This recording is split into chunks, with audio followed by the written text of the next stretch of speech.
40 employees, 40 developers have either been let go or have been sacked from the project. This includes a few leads, and 2K, the publisher, is apparently doing some restructuring with the game. Apparently they weren't happy, according to the report, about this kind of shakes up when we're going to see it and just what the hell's going on with this game, because it's so weird, man. Like I said, it was announced in 2019 and they announced it in a strange way where it was just a press release. It's in a bad way, which is, it's like, it kind of makes me think, is this franchise just sort of cursed? Because this game hasn't really gotten off the ground. And Ken Levine, obviously the original creator of BioShock, went on to make his own studio to make another game, and that's also in development hell. So it's like, what the hell is going on with anything connected to this series?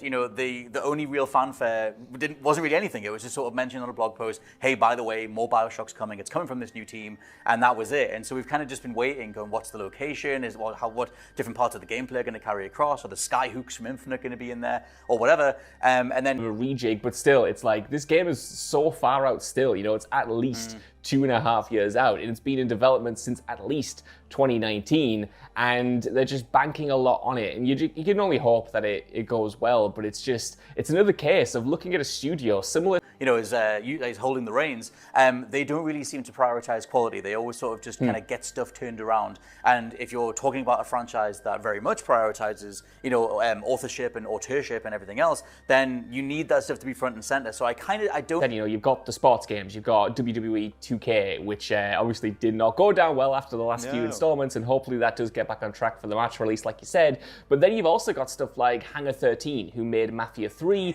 which, you know, was kind of good in parts, but it was bogged down.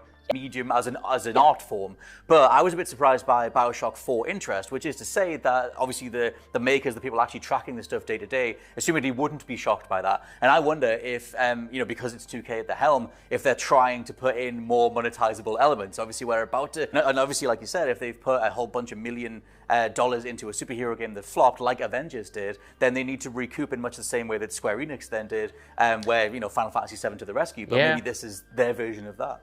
I mean, maybe, man. I think at the very least,